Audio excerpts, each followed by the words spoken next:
మిత్రులందరికీ నమస్కారం. రేడియో రాంబాబు ఛానల్‌కి స్వాగతం. 'ప్రేమాభిషేకం' సినిమా 2026 ఫిబ్రవరి 18వ తేదీ నాటికి 40 సంవత్సరాలు పూర్తి చేసుకుంటుంది.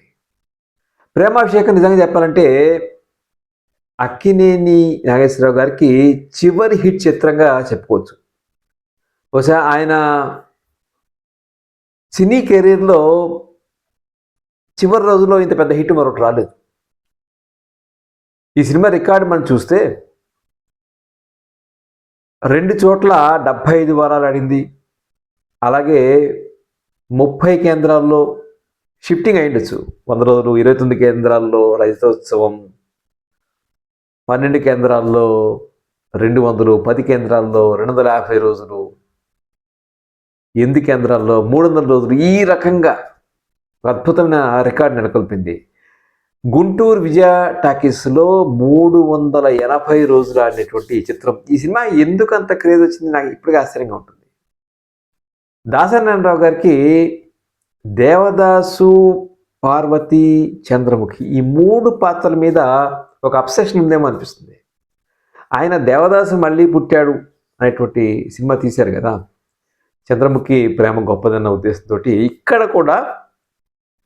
ఇక్కడ ప్రేమ త్యాగాన్ని కోరుకుంటుంది అనేటువంటి అంశాన్ని చూపిస్తూ తీశారు. ఇక్కడ కూడా ప్రేమికుడు తనకి క్యాన్సర్ వచ్చిందని తెలిసిన తర్వాత తన ప్రేయస్కి ఆ విషయం తెలియకుండానే ఆమె జీవితం నుంచి తప్పుకోవాలి, ఆమె సుఖంగా ఉండాలి అనేటువంటి తాపత్రయంతో సరే ఒక వేసి దగ్గర వెళ్ళటం అంటే నటించడం, ఇవన్నీ ఒక మెలో డ్రామాని బహుశా దాసరి నారాయణరావు అద్భుతంగా చూపించారేమో అనిపిస్తుంది. ఈ సినిమాలో నిజంగా మనం ఒక విలను అట్లాంటి ఎవరు లేరు, నాయకుడే ప్రతి నాయకుడు.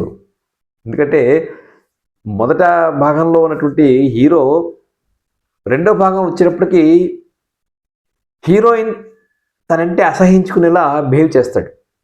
సో దాసరి నారాయణరావు గారు చెప్పినట్టు ఈ సినిమాలు అన్ని పాజిటివ్ పాత్రలే. ఆయనకి బహుశా ప్రేమ్ నగరు, దేవదాసు కలిపి తీశారేమో అని చెప్పి అనిపిస్తుంది. ఈ క్యాన్సర్ వ్యాధి పెట్టి దేవదాసు మళ్ళీ పుట్టాడులో సాధించలేని సక్సెస్ అయిన ప్రేమాభిషేకంలో సాధించారు.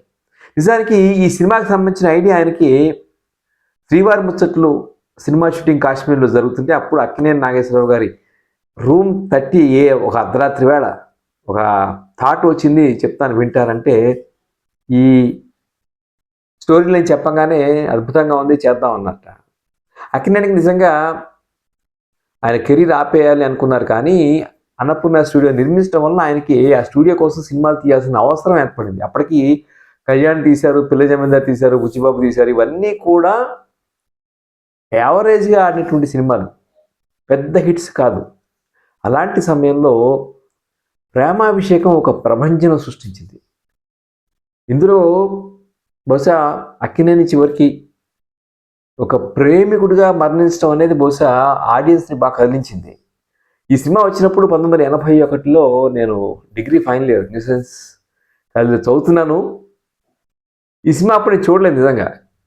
అంటే అప్పట్లో మా జనరేషన్ వాళ్ళం అప్పటికి 50 ఏళ్ళు దాటిన హీరో ఇంకా ఈ 25 ఏళ్ళ హీరోగా చేయటం ఏమిటి అనేటువంటి ఒక రకమైన నమ్మకం ఏదో ఉండేది, ఒక రకమైన ఒక వ్యతిరేకత ఏదో ఉండేది. 20 ఏళ్ళు 25 ఏళ్ళ క్యారెక్టర్లు వాళ్లే పోషించాలి అనేటువంటి ఒక అభిప్రాయం ఏదో ఉండేది. సో ఇప్పుడు ఈ సినిమాని మళ్ళీ చూసినప్పుడు నిజంగా నా అభిప్రాయం మారలేదు. అక్కినేని అద్భుతంగా నటించారు, కానీ ఆయన ఏం యంగ్ హీరోగా ఆయన లేడు. కాకపోతే ఈ సినిమాలో అత్యంత మహారాజులు కనిపించారు. ఎగ్గయ్య, గుమ్మడి, సరే దాసరి నారాయణరావు గారి ప్రియ శిష్యులు మురళీ మోహన్ బాబు వీళ్ళు అలాగా ఉన్నారు. జయసుధా, శ్రీదేవి అద్భుతమైన వాళ్ళిద్దరి మధ్య అద్భుతమైన సీన్లు పండాయి. దాంతోపాటుగా పద్మనాభం ఇట్లా వీళ్ళందరూ ఉన్నారు, ప్రభాకర్ రెడ్డి, గుమ్మడి వీళ్ళందరూ ఉన్నారు. సో దానివల్ల సినిమాకు ఒక నిండుదనం వచ్చింది. నిజంగా చెప్పాలంటే డైలాగ్స్ కానీ సీన్ రాసుకునే విధానం కూడా బాగుంది. ఈ సినిమా తీస్తున్నప్పుడు దాసరి నారాయణరావు గారికి అక్కినేని గారికి ఒక క్లాష్ వచ్చిందట. ఆయన హీరోయిన్ కవి ఒక పెళ్లి చూపులకు వెళ్ళినప్పుడు ఆ పెళ్లి చూపులు చూసేటువంటి ఆ కవితలో ఆయన తను ప్రేమించిన శ్రీదేవిని ఊహించుకోవటం అనే దాని మీద తర్వాత కనిపించినప్పుడు నువ్వెవరో నాకు తెలియదు అని తర్వాత కనిపించినప్పుడు అంటారని, ఆ సీన్ అక్కినేని ఒప్పుకోలేదని, ఇద్దరు భీష్మించి కూర్చుని ఒకరోజు షూటింగ్ ఆగిపోతే అప్పుడు అక్కినేని శ్రీమతి అన్నపూర్ణ గారి జోక్యం చేసుకుని దాన్ని అంటే అర్థం చేయకుండా సీన్ మార్పించారని చెప్తారు. అలాగే ఈ సినిమాకి ప్రేమాభిషేకం టైటిల్ చాలా బాగా కలిసి వచ్చిందేమో అనిపిస్తుంది. ప్రేమాభిషేకం అనే టైటిల్ చెప్పింది దాసరి కోడట్గా ఉన్నటువంటి కమల్ తేజ్ అనేటువంటి అతను. మరి ఇప్పుడు ఆయన ఎక్కడ ఉన్నాడు మరి ఇప్పుడు, కానీ ఈ సినిమాకి అక్కినేని చెప్తారు, ఈ సినిమాకి ప్రాణం పోసింది ఇద్దరు, ఒకళ్ళు దాసరి నారాయణరావు, మరొకళ్ళు చక్రవర్తి అని చెప్తారు. చక్రవర్తి పాటలన్నీ కూడా చాలా హిట్. ముఖ్యంగా వందనం అభివందనం పాట అది వాళ్ళు అనుకున్న పాట అది కాదు. చూడు చూడు జీవితం అని చెప్పి పల్లవితో స్టార్ట్ అయితే అక్కినేనికి ఆ పాట నచ్చలేదు. దాసరి చక్రవర్తి ఆయన కన్విన్స్ చేసే ప్రయత్నం చేసినా లేదు ఈ పాటకి ఈ డెప్త్ లేదు అని చెప్తే వాళ్ళకి మొత్తానికి వందనం అభినందనం పాట తీసుకొచ్చి వినిపించారు. అది ఫైనలైజ్ అయిందని చెప్తారు. అప్పట్లో క్యాసెట్లో ఈ ప్రేమాభిషేకం క్యాసెట్ రిలీజ్ చేసినప్పుడు ఆ పాటను కూడా జీవితం ఆ పాటని ఇంక్లూడ్ చేశారు. అలాగే ఈ సినిమా ప్లస్ పాయింట్ నిజంగా జయసుధ గారు. ఆవిడ 2 పాటలు ఒక 5-6 సీన్లు మాత్రమే ఉంటాయని చెప్పినప్పుడు ఆవిడ ఫస్ట్ ఆవిడ సంప్రదించినప్పుడు ఆవిడ హీరోయిన్ అని అనుకున్నారు. తర్వాత అప్పటి మ్యాగజైన్స్లో పత్రికల్లో అక్కినేని శ్రీదేవి హీరోయిన్ అన్నప్పుడు ఒక అనుమానం వచ్చింది. ప్రెస్ వాళ్ళందరూ కూడా మరి మీరు ఈ వేస్తున్నామని చెప్పారు, మరి ఆవిడ హీరోయిన్గా నటిస్తున్నారని చెప్తే దాసనారాయణ గారు చెప్తే నేను ప్రాస్టిట్యూట్ వేషం వేయటానికైనా సిద్ధమే అని చెప్పారట. నిజంగా ఆవిడ దాసనారాయణ కలిసి ఏమిటి మీరు నన్ను హీరోయిన్ అనుకున్నాను, మీరేమో శ్రీదేవిని అనౌన్స్ చేశారు ఏంటంటే, ఏదమ్మా నీకు పాత్ర ఉంది కానీ అది ఒక వేశ్య పాత్ర అని చెప్పారట. అంటే ఆవిడ నవ్వేసి మీరు ఆ పాత్రను ఇస్తున్నారని నాకు తెలియదు, నేను నిజంగా ప్రెస్ వాళ్ళకి అదే చెప్పాను అని చెప్పి అన్నట్ట. సో ఇవన్నీ నాస్టాలజిక్ మూమెంట్స్, ఇవన్నీ ఇప్పుడు చదువుతుంటే వింటూ ఉంటాయి.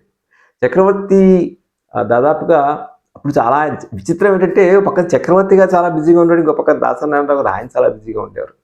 దాసనారాయణరావు గారు ఈ సినిమా షూటింగ్ చేస్తూనే ఒక 5 సినిమాల కథలు వినటం, లేక కొన్నిటికి మ్యూజిక్ సిట్టింగ్స్ చేయటం ఇవన్నీ చేస్తుండేవాళ్ళ. చక్రవర్తి ఒక నైట్ అంతా కూర్చుని ప్రేమాభిషేకం పాటల కంపోజింగ్లో ఆయన అక్కినేని దాసరి అక్కినేని గారి శ్రీమతి అన్నపూర్ణ గారు వీళ్ళందరూ కలిసి ఒక నైట్ అంతా కలిసి దాదాపు ఒక 4 పాటలు ఫైనలైజ్ చేశారు. తర్వాత పొద్దున ఆయన మళ్ళీ మళ్ళీ ఫ్లైట్ ఎక్కి మెడ్రాస్ వెళ్ళిపోయారట. అక్కడ ఏదో పాటలు రికార్డింగ్ ఉందని చెప్పి ఆ రోజులో ఆయన అంతా బిజీగా ఉండేవాళ్ళు. ప్రేమాభిషేకం పాటలు మాత్రం నాకు బాగా గుర్తు. అప్పట్లో రేడియోలో మారుమోగుతూ ఉండేవి ప్రేమాభిషేకం పాటలు అన్నీ కూడా. నిజానికి ఈ సినిమా ఎందుకు అంతగా క్లిక్ అయింది నాకు ఇప్పటికీ ఆశ్చర్యంగా ఉంది. అది దాదాపు ఒక మొదటి ప్లాటినం జూబ్లీ సినిమాని అనౌన్స్ చేశారు, కానీ ప్రేమాభిషేకం 1978లో మరో చరిత్ర మెడ్రాస్లో మార్నింగ్ షోస్తో 575 రోజులు ఎంతో ఆడింది. ఈ ప్లాటినం జూబ్లీ ఇవన్నీ కూడా రెగ్యులర్ షోస్ కాదు, మార్నింగ్ షోస్తో మాత్రమే ఆడాయి. ఈవెన్ కొన్ని రైతోత్సవ చిత్రాలు కొన్ని షిఫ్ట్ చేసినవి ఉన్నాయి, అలాగే కొన్ని మార్నింగ్ షోస్తో ఆడినవి ఉన్నాయి. ఆ రోజుల్లో ఎలా ఉండదంటే ఒకే సినిమా 3 ఆటలు మాత్రమే ఉండేది.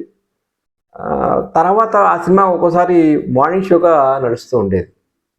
మొదట 4 షోస్ తోటి హౌస్ఫుల్గా నడిచిన సినిమాగా కొండవీటి సింహం చిత్రాన్ని చెప్తారు.